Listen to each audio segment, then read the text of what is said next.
আসসালামু আলাইকুম everyone, welcome back to my channel.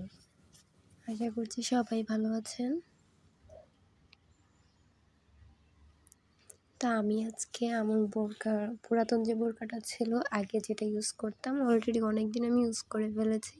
তো হঠাৎ করেই মাথায় আসলো যে বোরকার হাতাটায় একটু কিছু করা যাক। তো তখনই আমার মাথায় এলো যে আমার কাছে কিছু পুঁতি রয়েছে, তো সেগুলো দিয়েই আমি কিছু একটা করব। তো সেজন্য আমি এখানে আঠা আর পুঁতিগুলো নিয়ে নিয়েছিলাম। নিয়ে এখন একটা পিনের সাহায্যে আমি বোরখার হাতায় প্রথমে আঠাটা একটা লাইন করে আঁকিয়ে নিলাম।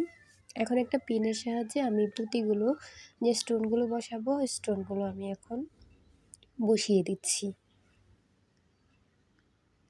স্টোনগুলা আমি বোরকার দুইটা হাতাতেই বসিয়ে নিব, বা আপনারা চাইলে আপনাদের বোরকার হাতায় আপনারা যে সুতার কাজ যদি পারেন তাহলে অবশ্যই সুতার কাজটা করে নিতে পারেন, তাতে কিন্তু দেখতে অনেক বেশি ভালো লাগে।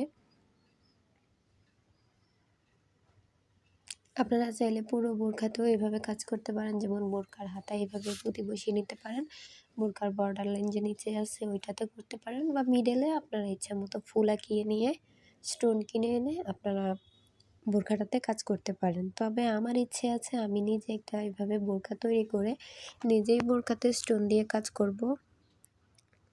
তো ইনশাল্লাহ সেটাও আমি শেয়ার করার চেষ্টা করব।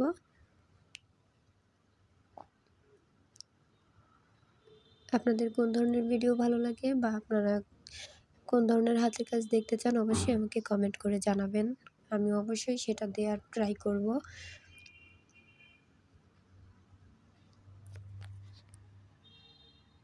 তো আমি এভাবে করে কিন্তু পুঁতিগুলো বসিয়ে নিচ্ছি একটি একটি করে, আর বসিয়ে নিচ্ছি একটা পিনের সাহায্যে। পিনের মাথায় আমি একটু আঠা লাগিয়ে নিয়েছিলাম, তারপর পিনের আঠাটার মধ্যেই আমি এখন ওই যে স্টোনটাকে লাগিয়ে তারপর গ্লুয়ের উপর বসিয়ে দিচ্ছি, কারণ হাত দিয়ে করতে অনেক সময় লাগতো, প্লাস আঠাটাও অনেকটা লেটকে যেত। সো ভিডিওটি কেমন লেগেছে অবশ্যই কমেন্ট করে জানাতে ভুলবেন না।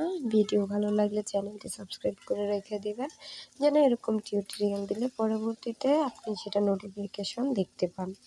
তো সবাই ভালো থাকবেন। আল্লাহ হাফেজ। আসসালামু আলাইকুম।